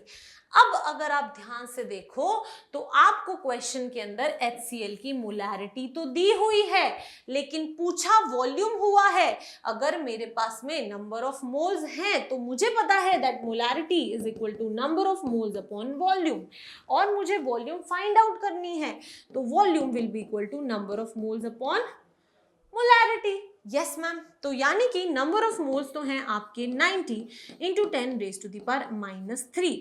डिवाइडेड बाय मोलारिटी कितनी गिवन है आपको 0.1 मोलर, तो ये 0.1 मोलर आ जाएगा। तो यानी कि 90 इंटू 10 इंटू 10⁻⁻³ ये आपकी वॉल्यूम आई है। ये जो वॉल्यूम है, क्योंकि आपने मोल्स यूज किए थे तो molarity is moles per unit volume in litres, तो यानी कि ये वॉल्यूम आपकी लीटर्स में आई है। आपको ऑप्शंस में सारी वॉल्यूम्स मिलीलीटर्स में गिवन है, तो मुझे इसे मिलीलीटर में कन्वर्ट करना पड़ेगा। 1 लीटर में 1000 लीटर्स होते हैं, मिलीलीटर्स होते हैं, तो मल्टीप्लाई कर दो यार। तो ये हो जाएगा 900 इंटू 10⁻³ इंटू 10⁻³ ये कैंसिल हुआ और 900 मिलीलीटर्स जो है वो आपकी वॉल्यूम आ गई, जो एक्चुअल में राइट। यू सी कि कितना ज्यादा ब्यूटीफुल है ये क्वेश्चन, कितनी सारी चीजें हमें समझ आई एक छोटी सी बात से भाई। और इस तरह की टाइटरेशन को माय डियर स्टूडेंट्स कहा जाता है बैक टाइटरेशन, जिसके अंदर एक कंपाउंड पूरा का पूरा न्यूट्रलाइज नहीं हुआ है और उसको दूसरे के साथ रिएक्ट कराया जाता है ताकि फाइंड आउट किया जा सके कि ऊपर कितनी मोलारिटी थी। This is the beauty, right? Yes. तो बहुत इंटरेस्टिंग है, मजेदार है ऐसे क्वेश्चंस करना, राइट? अगर आपसे कोई क्वेश्चन नहीं हुआ है तो my advice to you is कि आपको वो क्वेश्चन खुद से जरूर ट्राई करना है। चलो यार, ये आ गया आपका टाइप 4। इस टाइप के क्वेश्चंस भी बहुत बार बिटसैट में पूछे जाते हैं, तो हम इसको भी पढ़ेंगे। ध्यान से देखो यहाँ पर क्या बोला गया है। आपको नॉर्मेलिटी इस सोल्यूशन की पूछी गई है ऑफ अमोनिया, जिसकी डेंसिटी आपको 0.855 गिवन है, ठीक है? तो कैसे करेंगे, ये बिटसैट 2016 में आपका क्वेश्चन आ रखा है। तो चलो यार, अब इसको समझते हैं। अगर हम देखें तो सबसे पहली जो चीज हमें दी हुई है उसको लिख लेते हैं, ठीक है? जब भी आपको 26% मास बाय वॉल्यूम गिवन हो, तो भाई इसको पढ़ते कैसे हैं मैम, ये समझा दो। इसको पढ़ते हैं कि आपके पास 26 ग्राम्स सल्यूट है। यहां पर अगर आप सल्यूट देखेंगे तो अमोनिया है, दैट इज 26 ग्राम्स NH3 आपका प्रेजेंट है इन 100 ml सॉल्यूशन। क्लियर है? यस। आपसे नॉर्मेलिटी पूछा है, आपको मास पता है, आपको वॉल्यूम पता है, ठीक है? तो मुझे नॉर्मेलिटी निकालने से पहले मैं अगर मोलारिटी निकाल लूं तो मैं नॉर्मेलिटी निकाल लूंगी, है ना? चलो यार, करते हैं इस क्वेश्चन को। आपसे ये तो बोल ही दिया गया है, डेंसिटी आपको गिवन है, और सच बताऊं तो डेंसिटी आपको कंफ्यूज करने के लिए गिवन है, क्योंकि अगर आप मोलारिटी फाइंड आउट करना चाहते हैं उसके लिए आपको मोल्स चाहिए और वॉल्यूम चाहिए सोल्यूशन की। सोल्यूशन की वॉल्यूम तो आपको दी हुई है, मोल्स आप फाइंड आउट कर सकते हैं। सल्यूट आपका NH3 है, तो मोल्स ऑफ NH3 कितने हो जाएंगे, given mass divided by the molar mass. NH3 14 + 3 17, तो ये आपके मोल्स आ गए NH3 के। तो यहां से मोलारिटी क्या आ जाएगी, moles 26/17 divided by volume of your solution in litres. Volume of solution है 100, लेकिन मैम ये मिलीलीटर्स में है, तो मैम कह रही है ना 1000 से डिवाइड कर दो, कोई दिक्कत? तो 1000 से डिवाइड कर दो। 26/17 इंटू यहां आ जाएगा 1000 डिवाइडेड बाय 100। कोई दिक्कत? नोप्स। परफेक्ट। तो 100 से 100 जाएगा, 10 रह जाएगा, ये आपकी मोलारिटी आ जाएगी, विच इज इक्वल टू, चलो यार देख लेते हैं। अगर हम इसको देखें तो एक्चुअल में ये क्या हो जाएगा, इसको 26 को अगर मैं 17 से डिवाइड करती हूँ तो 1 यहाँ आ जाएगा, 17 16 में से 7 गए तो 6 7 8 9 9 आ जाएगा, राइट? ये तो 1 ही है तो डेसिमल पॉइंट लगेगा, 0 लगेगा, तो 17 5 7 5 35 5 3 5 3 85, राइट? यस। तो 1.5 के आसपास आना चाहिए, तो मैं 1.5 अप्रॉक्स ले रही हूँ, तो ये आ जाएगा 1.5 approx into 10 which is equal to 15, right? तो अप्रोक्सीमेटली जो आपकी मोलारिटी आ रही है वो 15 के आसपास आ रही है। देखो मैंने पूरा सॉल्व नहीं किया, राइट? मैंने अप्रोक्सीमेटली 15 बोला। और आपको एक और बड़ी चीज ध्यान रखनी है कि NH3 का माय डियर स्टूडेंट्स जो n फैक्टर होता है वो क्या होता है मैम, 1 होता है। यस, ये इंपॉर्टेंट। आपको ये चीज हमेशा ध्यान रखनी है कि मोलारिटी को जब आप n फैक्टर से मल्टीप्लाई कर देते हैं, जब हम मोलारिटी को n फैक्टर से मल्टीप्लाई कर देते हैं then that is equal to your normality। तो अगर मुझे मोलारिटी पता है तो मैं नॉर्मेलिटी निकाल सकती हूँ, बस मुझे n फैक्टर से मल्टीप्लाई करना है और NH3 का n फैक्टर 1 होता है, तो नॉर्मेलिटी जो होगी वो मोलारिटी के इक्वली होगी, which will be approximately equal to 15 normal. जल्दी से ऑप्शंस में देखो कि 15 के क्लोज आपका कौन सा ऑप्शन है, और अगर हम ध्यान से देखें तो यार ऑप्शंस बहुत दूर हैं, 15 के पास सिर्फ और सिर्फ थर्ड ऑप्शन है और सी हमारा करेक्ट आंसर है। किसने बोला पूरी कैलकुलेशन करो, ट्राई करो कि क्वेश्चन को आप जल्दी से जल्दी सॉल्व कर सको, अप्रोक्सीमेशंस लो, वो बहुत इंपॉर्टेंट है, राइट? Yes, perfect. तो इस तरह से इस क्वेश्चन को करना था, इजी था, कोई दिक्कत नहीं थी, परफेक्ट। चलो यार नेक्स्ट क्वेश्चन करते हैं। सी आंसर है, अरे सी आंसर है। नेक्स्ट क्वेश्चन देखते हैं। क्वेश्चन कहता है that the density in grams per millilitre of 3.6 molar sulphuric acid solution that is 29% H2SO4 by mass is। Mass आपको गिवन है 98, ठीक है, नहीं दिया होता तो भी पता होता, राइट? तो चलो यार, सबसे पहली चीज, जो चीजें दी हुई हैं उन्हें लिख लेते हैं। 29% H2SO4 बाय मास, यानी कि 29 ग्राम आपके पास में H2SO4 my dear students present है किसके अंदर? 100 ग्राम सोल्यूशन के अंदर, ठीक है, कोई दिक्कत नहीं है। मोलारिटी आपको गिवन है 3.6 मोलर, तो जब भी 3.6 मोलर ऐसे कुछ दिया हो तो इसका मतलब क्या होता है? इसको पढ़ते कैसे हैं मैम? इसको पढ़ते हैं as you have 3.6 moles of H2SO4 in 1000 ml solution, ठीक है। अब एक चीज ध्यान रखना, आपको सोल्यूशन की डेंसिटी पूछी है, यानी कि मुझे डेंसिटी के लिए मास ऑफ सोल्यूशन चाहिए और मुझे वॉल्यूम ऑफ सोल्यूशन चाहिए, ठीक है। अगर ध्यान से देखो तो 100 ग्राम सोल्यूशन और 1000 ml सोल्यूशन गिवन है। अब इसमें आपको ना एक चीज कॉमन करनी है कि अगर आप यहां देखोगे तो 3.6 मोल्स की 100 ml सोल्यूशन वॉल्यूम है, ठीक है। क्या करो, यहां पर आपको क्या फाइंड आउट करना है? पहले इसको 3.6 मोल्स ऑफ H2SO4 है, यानी कि कितने ग्राम्स ऑफ H2SO4 है वो निकाल लो। 3.6 को अगर मैं इसके नंबर ऑफ मोल्स को मोलर मास से मल्टीप्लाई कर देती हूँ तो मास आ जाता है, यानी कि इसको 98 से मल्टीप्लाई कर देंगे तो यहाँ पर आपका H2SO4 मास आ जाएगा। ये मास प्रेजेंट है आपका 1000 ml सॉल्यूशन में, ठीक है। यस मैम, अगर इतना मास आपका 1000 ml सोल्यूशन में प्रेजेंट है तो 29 ग्राम्स आपका कितने ml सोल्यूशन में प्रेजेंट होगा वो फाइंड आउट कर लो, ठीक है। तो यानी कि 1 ग्राम आपका H2SO4 जो होगा वो प्रेजेंट होगा 1000 डिवाइडेड बाय 3.6 इंटू 98 इंटू, ठीक है, यहाँ पर 1 ग्राम था, फिर मैं 29 के लिए निकाल रही हूँ तो इंटू 29 कर देते हैं, ये आ जाएगी आपकी ml ऑफ सोल्यूशन। अब आपको ध्यान से क्या देखना है कि 29 ग्राम H2SO4 100 ग्राम सोल्यूशन में प्रेजेंट है और 29 ग्राम ही H2SO4 इतने ml सोल्यूशन में प्रेजेंट है, यानी कि ये सेम अमाउंट ऑफ सोल्यूशन का मास और वॉल्यूम मुझे दे दिया गया है। और अब मैं डेंसिटी निकाल सकती हूँ क्योंकि ये मेरे लिए मास है और ये मेरे लिए वॉल्यूम है और मुझे डेंसिटी तो फाइंड आउट करना है, राइट? तो चलो, मास आ गया, density will be equal to, mass आ गया आपका 100 डिवाइडेड बाय, अगर आप वॉल्यूम की बात करोगे तो this will be equal to 1000, ठीक है, 1000 हो जाएगा। 1000 को डिवाइड करना है 3.6 इंटू 98 से, तो यहाँ पर 3.6 इंटू 98 आ जाएगा और यहाँ पर 1000 के साइड में 29 है तो यहाँ आपका 29 आ जाएगा, ठीक है। जब हम इसको सॉल्व करेंगे तो ये अप्रोक्सीमेटली 3.3 के क्लोज होगा, 2 से 2 चला गया तो यानी कि 3.6 इंटू 3.3 डिवाइडेड बाय 10, क्लियर है? यस, इसको जब हम सॉल्व करेंगे तो अप्रोक्सीमेटली 1.2 के क्लोज जो है वो आपकी डेंसिटी आएगी। तो 1.2 ग्राम पर मिलीलीटर जो है वो आपके सोल्यूशन की डेंसिटी आएगी।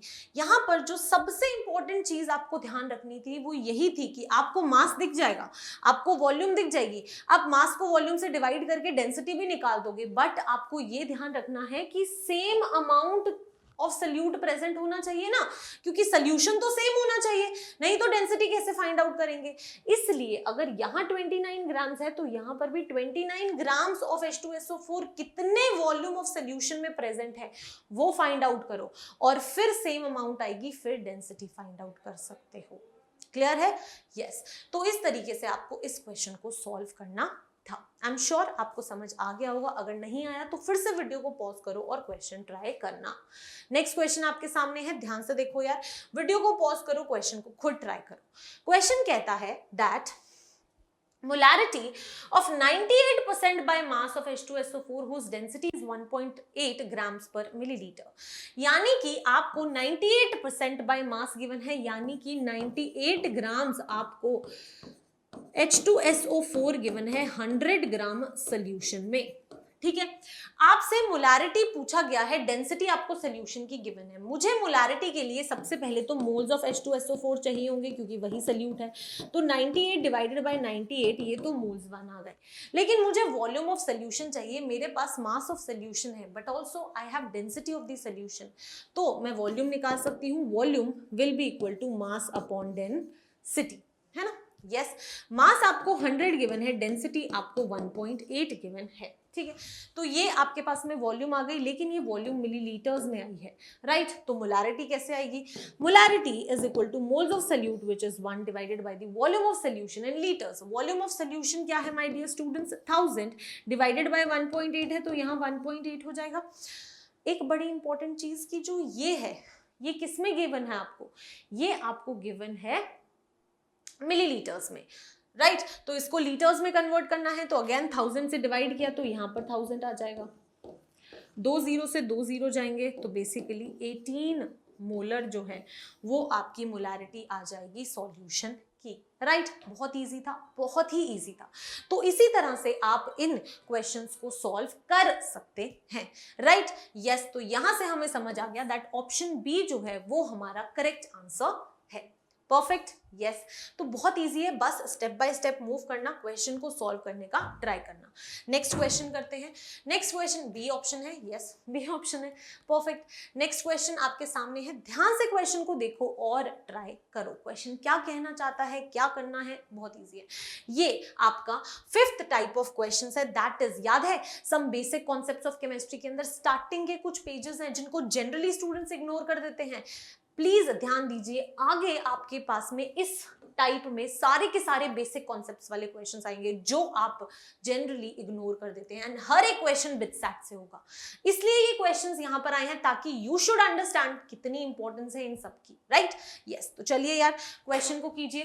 क्वेश्चन क्या कहता है? The prefix 10 raised to the power 18 is 10 raised to the power 18 prefix क्या है? जनरली अगर हम यहाँ पर इस क्वेश्चन में देखें तो मुझे नैनो पता है, राइट। मुझे नैनो पता है that 10 raised to the power -9 metres जो होता है वो मेरा नैनोमीटर्स होता है। 10 raised to the power -9 is nano, ठीक है। अगर मुझे एक्सा नहीं पता, चलो कोई बात नहीं, एक्सा नहीं पता, ठीक है। आगे देखो, किलो तो पता है, यस किलो तो हमने पढ़ा है। किलो की अगर आप बात करोगे तो 10 raised to the power 3 को बोलते हैं किलो, यस मैम। अगर आगे आप गीगा की बात करते हो तो गीगा भी यार, यस मैम, बहुत इंपॉर्टेंट है। ये कुछ जो इंपॉर्टेंट चीजें थी वो क्या थी? 10 raised to the power 9, right. अगर आपको बाय चांस एक्सा नहीं भी पता तो आपको बाकी के सब पता थे। तो क्वेश्चनर, एग्जामिनर जो होता है वो आपके लिए क्वेश्चन कुछ इसी तरह से बनाता है दैट या तो आपको बाकी के सारे कॉन्सेप्ट्स पता हो ताकि ये आप आंसर टेक कर सको, या फिर आपको ये डायरेक्ट पता हो। ये डिफरेंट था, yes I will tell you कि ये डिफरेंट था। डायरेक्टली बहुत सारे स्टूडेंट्स को शायद नहीं पता हो कि 10 raised to the power 18 को एक्सा बोलते हैं, बट बाकी के ऑप्शंस आपके इस तरह के थे कि आप कैंसिल आउट करके अपना आंसर निकाल सकते थे। तो स्मार्टनेस भी बहुत इंपॉर्टेंट होती है, बहुत बार ऐसे क्वेश्चंस आपसे पूछे जाते हैं, राइट। तो थर्ड आपका आंसर आ गया, इजी था, यस सेम। चलो यार नेक्स्ट क्वेश्चन देखो, लॉस से क्वेश्चन आया हुआ है, इग्नोर कर देते होगे ना, मत किया करो, बहुत ज्यादा इंपॉर्टेंट होते हैं ये सब। क्वेश्चन क्या कहता है? क्वेश्चन कहता है that the formation of CO and CO2 illustrates the laws of. अब CO और CO2, ठीक है। अगर मैं CO और CO2 की बात करूं तो यहां पर 2 एलिमेंट्स हैं, जो 2 या 2 से ज्यादा कंपाउंड्स बना रहे हैं। यस, इसी तरह से तो समझते हैं। याद है एक डेफिनेशन थी that when 2 elements combine to form 2 or more than 2 compounds, keeping the mass of one element fixed, the masses of other elements in all the compounds is in a simple whole number ratio. मुझे तो ये line ही याद है। Yes, basically ये कहता क्या है कि जब 2 एलिमेंट्स 2 या 2 से ज्यादा कंपाउंड्स बनाते हैं, तो ये कंपाउंड 1 है और ये कंपाउंड 2 है, उसके अंदर आप किसी एक का मास फिक्स कर दो। तो मान लो हमने कार्बन का मास फिक्स कर दिया, ये भी 12 ग्राम्स है, ये भी 12 ग्राम्स है। तो जब आप किसी एक का मास सभी कंपाउंड्स में फिक्स कर देते हो, तो जो दूसरे एलिमेंट का मास है, यानी कि अगर आप यहाँ पर ऑक्सीजन के मास की बात करेंगे तो यहाँ पर 16 है और यहाँ पर 2 × 16 ग्राम्स है ना। तो जो दूसरे एलिमेंट का मास होता है वो हमेशा कुछ सिंपल होल नंबर रेशियो में होता है। तो अगर आप यहाँ पर इसका रेशियो देखोगे तो 16 से 16 गया 1:2, तो यानी कि ऑक्सीजन के मास का रेशियो यस बिल्कुल सिंपल होल नंबर रेशियो आ रहा है। तो यानी कि ये किस लॉ का डेफिनेशन था, कौन सा लॉ ये हमें एक्सप्लेन करता है? ये जो लॉ है वो हमें एक्सप्लेन करता है कौन सा? जल्दी से सोचो। The law of multiple proportion. कौन सा लॉ एक्सप्लेन करता है? The law of multiple proportion. Law of multiple proportion ये कहता है कि जब 2 एलिमेंट्स को आप कंबाइन करते हो तो, और वो 2 या 2 से ज्यादा कंपाउंड्स बना रहे होते हैं, तो आप किसी एक का मास फिक्स कर दो, दूसरे का मास सभी कंपाउंड्स के अंदर कुछ ना कुछ सिंपल होल नंबर रेशियो में होगा। तो यानी कि यहां से थर्ड ऑप्शन जो है वो हमारा करेक्ट आंसर हो गया, सी ऑप्शन। राइट, इजी था, बहुत इजी था। चलो ध्यान से देखो यार, again one more important question जिसको हम जनरली इग्नोर करते हैं, और ये भी बिटसैट से है 2011। ठीक है, क्वेश्चन को पढ़ो यार, क्या कहता है? क्वेश्चन कहता है the product of atomic weight and specific heat of any element is a constant approximately equal to 6.4। This is known as. कौन सा लॉ हमें ये इंफॉर्मेशन देता है? ठीक है, अब देखो, एक तो डायरेक्ट है कि आपको ये पता होना चाहिए, ठीक है, इट इज इंपॉर्टेंट, ये आपको पता होना चाहिए, बट बहुत सारे स्टूडेंट्स को चलो नहीं पता है एक बार को, ठीक है। तो हम कैसे इस क्वेश्चन को अप्रोच करेंगे? ठीक है, इस तरह से सोचते हैं कि हमें नहीं पता, तो हमें डाल्टन्स लॉ तो पता है, डाल्टन्स लॉ तो हम पढ़ के आते हैं।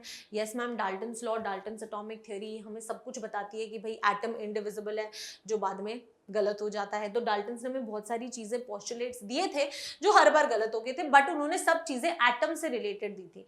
क्या यहाँ पर कोई एटम से रिलेटेड बात हो रही है? नहीं, राइट। तो यानी कि डाल्टन्स लॉ तो नहीं है मैम, ये तो मुझे पता है, ठीक है। सेकंड देखो, एवोगाड्रोस लॉ। एवोगाड्रोस लॉ हमने आज ही के सेशन में यूज किया था कि जब टेम्परेचर और प्रेशर सेम होते हैं तो जो मोल्स, जो गैसेस हैं, वो जिस मोल के रेशियो में रिएक्ट करती हैं उनकी वॉल्यूम का रेशियो भी सेम ही होता है। यानी कि at same temperature and pressure volume जो होती है वो डायरेक्टली प्रोपोर्शनल टू मोल्स होती है गैसेस के लिए, है ना। यहाँ पर ऐसी कोई बात हो रही है? नहीं। तो यानी कि ये भी हमारा करेक्ट ऑप्शन नहीं है। तो यार 50-50 तो हो गया, है ना। अब क्या करना है? अब ध्यान से देखो, Newton's law, Newton's law physics नहीं पढ़ने आए हम, है ना। यस, तो इसकी तो मुझे बात ही नहीं करनी है, इसको तो मैं देखते ही कैंसिल कर दूंगी, राइट। तो पीछे बच्चा क्या? डुलोंग-स्पैथिट्स लॉ। यस, और यही आपका करेक्ट आंसर है। वैसे तो आपको पता होना चाहिए दैट जब भी आप एटॉमिक वेट और स्पेसिफिक हीट को मल्टीप्लाई करते हो तो 6.4 वैल्यू आती है, but just in case you don't know this, तो आप इसको सारे ऑप्शंस देकर भी फाइंड आउट कर सकते थे। क्लियर है? तो यार ऐसे क्वेश्चंस ना आपके ऐसे 1 सेकंड में होने वाले क्वेश्चंस हैं, और बहुत ज्यादा अच्छे मार्क्स, आप अपने रैंक अच्छा ला सकते हैं अगर ऐसे क्वेश्चंस को आप मिस ना करें तो, राइट। परफेक्ट। चलो नेक्स्ट क्वेश्चन ध्यान से देखो। अगेन ये क्वेश्चन बिटसैट 2009 से है और बहुत बेसिक क्वेश्चंस आपसे पूछे जाते हैं। ध्यान से क्वेश्चन को देखो। Given the number 161 centimeter, 0.161 centimeter, 0.0161 centimeter. The number of significant figures for the 3 numbers are. ठीक है, तो अगर आपको सिग्निफिकेंट फिगर्स फाइंड आउट करने हैं तो कैसे फाइंड आउट करोगे? सिग्निफिकेंट फिगर्स के लिए फर्स्ट होता है कि सारे के सारे नॉन जीरो डिजिट हो। यहाँ पे भी non zero non zero non zero, ठीक है। उसके बाद में कहते हैं कि अगर आप डेसिमल पॉइंट के बाद में देखते हो कि एंड में कोई जीरो है तो फिर वो सिग्निफिकेंट होता है। क्या यहाँ पर एंड में कहीं पे भी जीरो है? नहीं।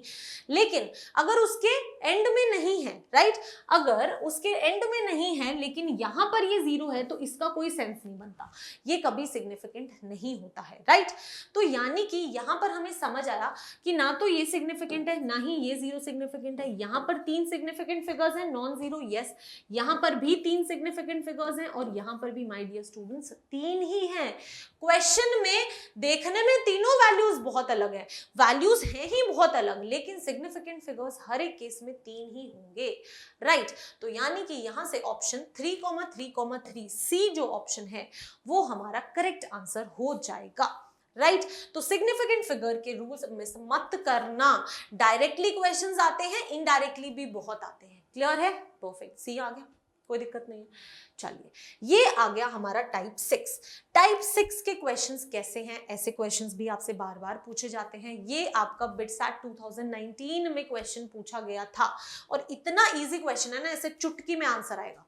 ध्यान से देखो, if MA grams of a metal A, ठीक है, कोई एक मेटल है, लेट अस से कोई भी M मेटल है, इसका MA ग्राम्स मास है, reacts MA gram displaces MB grams of another metal B।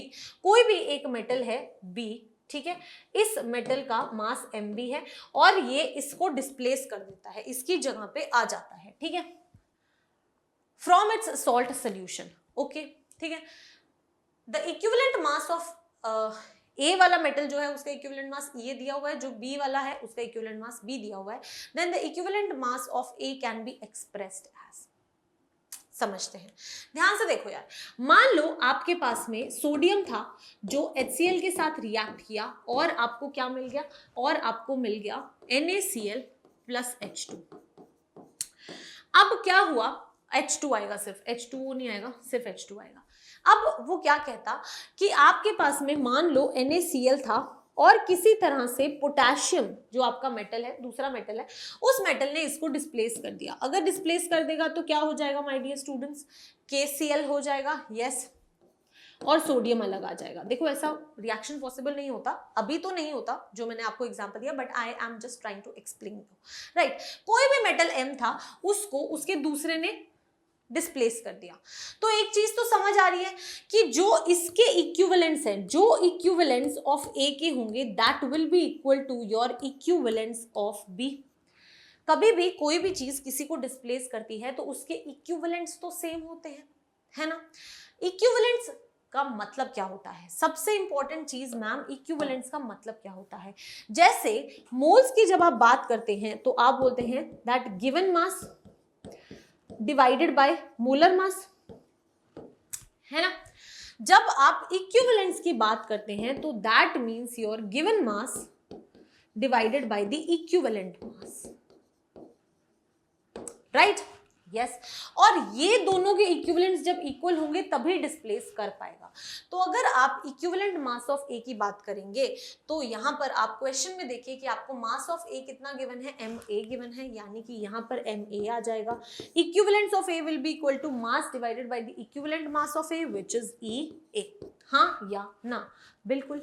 Similarly अगर आप इक्विवेलेंट्स ऑफ B की बात करते हैं तो इक्विवेलेंट्स ऑफ B हो जाएगा mass of B divided by equivalent mass of B, right. Question आपको क्या बोलता है? दैट आपको इक्विवेलेंट मास ऑफ A बताना है। Equivalent mass of A EA will be, इसको इधर ले जाओ, will be equal to MA by MB into EB। हाँ या ना? तो यानी कि यहां से हमें इक्विवेलेंट मास ऑफ A का रिलेशन मिल गया। देखो, ये तो आई एम श्योर आप लोग कर लोगे, लेकिन मैं आपको एक कॉन्सेप्ट समझाना चाहती हूँ। मोल्स और इक्विवेलेंट्स में जो सबसे बड़ा डिफरेंस होता है वो यही होता है कि जब भी आप मोल्स कैलकुलेट करते हैं रिएक्शन के अंदर या कभी भी, तो आपको बैलेंस्ड रिएक्शन देखनी होती है कि इसके साथ इतने मोल्स रिएक्ट करते हैं, 10 मोल्स रिएक्ट करते हैं, 20 मोल्स रिएक्ट करते हैं। लेकिन जब भी आप माय डियर स्टूडेंट्स इक्विवेलेंट्स की बात करते हैं तो A प्लस B अगर आपको C प्लस D दे रहा है कोई भी रिएक्शन हो रही है तो एक चीज हमेशा ध्यान रखना दैट इक्विवेलेंट्स के कॉन्सेप्ट में, जब भी हम इक्विवेलेंट्स का कॉन्सेप्ट करते हैं तो हमें रिएक्शन को बैलेंस करने की जरूरत नहीं होती। यहां पर जो भी आपके इक्विवेलेंट्स ऑफ ए होंगे that will be equal to your equivalents of B, that will be equal to your equivalents of C and this will be equal to equivalents of D. लेकिन अगर मोल्स हैं तो फिर balance करना पड़ेगा और फिर मोल्स फाइंड आउट करने पड़ेंगे। लेकिन अगर आप इक्विवेलेंट्स की बात करते हैं तो you have to just get this कि एक रिएक्शन है तो उस रिएक्शन के अंदर हर रिएक्टेंट के इक्विवेलेंट्स और प्रोडक्ट्स के इक्विवेलेंट्स आपस में इक्वल होंगे। इक्विवेलेंट्स निकालते कैसे हैं? जो भी आपको मास दिया हुआ है that divided by the equivalent mass. Clear है? तो ये बहुत इंपॉर्टेंट कॉन्सेप्ट है कि जब रिएक्शन को बैलेंस करोगे तो मोल कॉन्सेप्ट से सॉल्व करो, अगर रिएक्शन को बैलेंस नहीं करना तो इक्विवेलेंट कॉन्सेप्ट से सॉल्व कर लो। Easy, right? परफेक्ट। चलो यार नेक्स्ट क्वेश्चन करते हैं। क्वेश्चन आपके सामने है, ध्यान से क्वेश्चन को पढ़ो कि क्वेश्चन आपसे क्या पूछ रहा है। क्वेश्चन कहता है that sulphur forms the chlorides S2Cl, ठीक है, and SCl2, okay. Equivalent mass of sulphur in SCl2 is. अब इस क्वेश्चन को कैसे करें? अगर आप यहां पर ध्यान से बात करो तो इक्विवेलेंट मास की ना एक डेफिनेशन होती है। इक्विवेलेंट मास क्या होता है? It is the mass reacted with 8 grams of oxygen, 35.5 grams of chlorine। जब भी आपको किसी चीज का इक्विवेलेंट मास निकालना है तो आप ये देख लो कि उस मेटल का या उस एलिमेंट का 8 ग्राम ऑफ ऑक्सीजन के साथ रिएक्ट करने पे कितना मास रिएक्ट करता है, वो उसका इक्विवेलेंट मास होगा। या फिर 35.5 ग्राम्स ऑफ क्लोरीन के साथ रिएक्ट करने पे उसका कितना मास रिएक्ट करता है, वो उसका क्या हो जाएगा? इक्विवेलेंट मास हो जाएगा। ये होता है आपका इक्विवेलेंट मास का डेफिनेशन। जैसे कि अगर मैंने आपको एक एग्जांपल देती हूं, लेट अस से हमने बोला H2O, ठीक है, ऑक्सीजन H2O। अगर आप यहां पर ध्यान से देखो तो 2 ग्राम हाइड्रोजन जो है वो 16 ग्राम ऑक्सीजन के साथ रिएक्ट करता है। अगर आप इसको 8 ग्राम ऑफ ऑक्सीजन के साथ देखोगे तो 1 ग्राम हाइड्रोजन रिएक्ट कर रहा है, तो यानी कि ये 1 ग्राम जो है वो इक्विवेलेंट मास है आपके हाइड्रोजन का। समझ आया? यस। सेम कॉन्सेप्ट अब आप यहां पर लगाइए। अब मैं ऑक्सीजन के साथ तो लगा नहीं सकती क्योंकि मुझे सल्फर और क्लोरीन ही गिवन है, लेकिन मुझे पता है दैट 35.5 ग्राम्स ऑफ क्लोरीन के साथ भी जितना मास रिएक्ट करता है वो भी उसका इक्विवेलेंट मास होता है ना। और मुझसे पूछा गया है SCl2 में। अगर आप SCl2 की बात करोगे तो SCl2 में आप बोलोगे कि 32 ग्राम्स सल्फर रिएक्ट कर रहा है 71 ग्राम्स क्लोरीन के साथ, है ना। लेकिन मुझे 71 ग्राम्स क्लोरीन नहीं चाहिए, मुझे 35.5 ग्राम्स ऑफ क्लोरीन के साथ फाइंड आउट करना है। तो 35.5 ग्राम्स ऑफ क्लोरीन यानी कि मैंने इसको हाफ किया तो इसका भी हाफ हो जाएगा, that is 16 grams of sulphur react करता है। तो यही आपके सल्फर का इक्विवेलेंट मास हो जाएगा, राइट। तो आप इस तरह से इक्विवेलेंट मास फाइंड आउट कर सकते हैं। परफेक्ट। ऑप्शंस देखते हैं 16। तो अगर हम देखें तो ऑप्शन बी जो है वो हमारा करेक्ट आंसर होगा। क्लियर है? तो यार इसी तरह से क्वेश्चंस को सॉल्व करो तो इजी लगेंगी, बहुत इजी लगेंगी चीजें, राइट। चलो इसी टाइप का एक और हम लास्ट क्वेश्चन कर लेते हैं आज के सेशन का। चलो यार क्वेश्चन को देखो क्या कहता है। क्वेश्चन कहता है that vapor density of a volatile chloride of divalent metal is 59.5 of equivalent mass of metal is।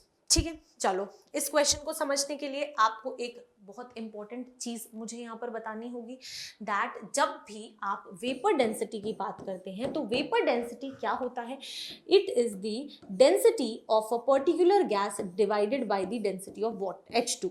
यानी कि आप क्या करते हैं, किसी भी गैस की density with respect to H2 gas की डेंसिटी वो आपका वेपर डेंसिटी होता है। अगर आप यहां पर देखोगे STP कंडीशंस पे होता है ये हमेशा, राइट। तो STP कंडीशंस पे 1 mole of gas 22.4 litres of volume occupy करती है। अगर आप यहाँ पर D ऑफ गैस की बात करेंगे तो ये हो जाएगा मास of gas divided by 22.4 divided by H2 gas है तो यानी कि 2 डिवाइडेड बाय 22.4, ये कैंसिल हो गया। तो mass of gas divided by 2, यहां से मुझे क्या पता चला दैट अगर आपको mass of gas find out करना है then you can say that it is equal to the vapour density into 2। कभी भी कोई भी गैस की अगर आपको वेपर डेंसिटी गिवन है तो उसको 2 से मल्टीप्लाई कर दो, आपको उस गैस का मास मिल जाएगा, राइट। अगर मैं यहां पर क्वेश्चन में देखूं तो मुझे गैस का वेपर डेंसिटी गिवन है, तो यानी कि यहां से मैं mass of gas find out कर सकती हूं। तो जो मेरा मास ऑफ गैस होगा that will be equal to 59.5 into 2। तो 59.5 into 2 this is equal to what 119 grams, ठीक है। ये आपका गैस का मिक्सचर का मास आ गया, ठीक है। अब वो बोलता है दैट ये जो वेपर डेंसिटी है वो एक वोलेटाइल क्लोराइड की है, ठीक है, यानी कि कुछ तो है जिसके अंदर क्लोरीन है, ठीक है। और क्या बोला गया है, एक इंपॉर्टेंट चीज बोली है डाइवेलेंट मेटल। डायावेलेंट मेटल का मतलब है कि कोई m मेटल है जिसमें +2 आपका वैलेंसी है, डायावेलेंट मेटल है। तो अगर divalent metal that is m+2 Cl- के साथ रिएक्ट करता है तो क्या होगा, यहाँ 2 यहाँ 1 ये कैंसिल होगा तो MCl2 बनेगा। तो यानी कि जो मेरी वोलेटाइल गैस है वो मेरी MCl2 है। अब मुझे इतना भी समझ आ गया, यानी कि ये डायावेलेंट वर्ड बड़ा इंपॉर्टेंट था। एक तो मुझे पता चला क्लोरीन है, दूसरा मुझे पता चला डाइवेलेंट है दैट इज M+2 है, तो यहां से मैंने फाइनली MCl2 फाइंड आउट कर लिया और मुझे इस MCl2 का टोटल मास 119 ग्राम्स भी प्रेजेंट पता है। यानी कि यहां से मुझे ये पता चल गया कि इस पूरे का मास 119 ग्राम है, ठीक है। इस पूरे में 2 क्लोरीन प्रेजेंट है, तो मास ऑफ मेटल कितना हो जाएगा, जो आपका मेटल है उसका मास हो जाएगा 119 माइनस जो भी टोटल मास है उसमें से क्लोरीन का मास माइनस कर दो, यानी कि 71 है ना। यस तो ये कितना हो जाएगा, ये हो जाएगा 8, 11 - 3 दिस इज 48 ग्राम्स जो है वो आपका मेटल का मास है, ठीक है। तो क्या मेरा आंसर 48 हो जाएगा, नहीं, क्योंकि आपसे मास नहीं पूछा है, आपसे इक्विवेलेंट मास पूछा है। और हम अभी पढ़कर आए हैं कि इक्विवेलेंट मास वो मास होता है जो या तो आप 8 ग्राम ऑफ ऑक्सीजन के साथ निकालो या 35.5 ग्राम्स ऑफ क्लोरीन के साथ निकालो। अगर आप यहां पर ये 48 ग्राम्स देखोगे तो आप कहोगे दैट इस पूरे का मास अभी ये 48 ग्राम्स है, दैट मीन्स मैम 48 ग्राम्स जो मेरा मेटल है वो रिएक्ट कर रहा है 71 ग्राम्स क्लोरीन के साथ में, है ना। यस लेकिन मुझे 35.5 ग्राम्स ऑफ क्लोरीन चाहिए, तो 35.5 ग्राम्स क्लोरीन के साथ में तो मैम इसका half that is 24 grams metal he react करेगा। तो अगर इतना ही रिएक्ट करेगा तो माय डियर स्टूडेंट्स यही तो इसका इक्विवेलेंट मास होगा। यस तो यहां से इक्विवेलेंट मास मुझे मिल गया which is equal to how much 24। तो ऑप्शन सी जो है वो हमारा करेक्ट आंसर होगा, राइट। तो इस तरह से इक्विवेलेंट कॉन्सेप्ट पे बेस्ड आपसे क्वेश्चंस पूछे जाते हैं। तो आई हैव ट्राइड कि मैं हर तरह के क्वेश्चंस आपके साथ कवर कर सकूं, राइट। आपको बस क्या करना है, इन टाइप के क्वेश्चंस को और भी ज्यादा प्रैक्टिस करना है। सीपीपी आपको आज के सेशन की मिल जाएगी। आई वुड एडवाइज कि हर एक क्वेश्चन आप खुद जरूर ट्राई करें। अगर फर्स्ट टाइम नहीं हुआ तो कुछ देर के बाद में उसको फिर से ट्राई करें, लेकिन हर क्वेश्चन खुद से जरूर ट्राई करें क्योंकि ये सभी प्रीवियस बिटसैट क्वेश्चंस को एनालाइज करके ही आपके लिए बनाए गए हैं। तो thank you so much and all the very best.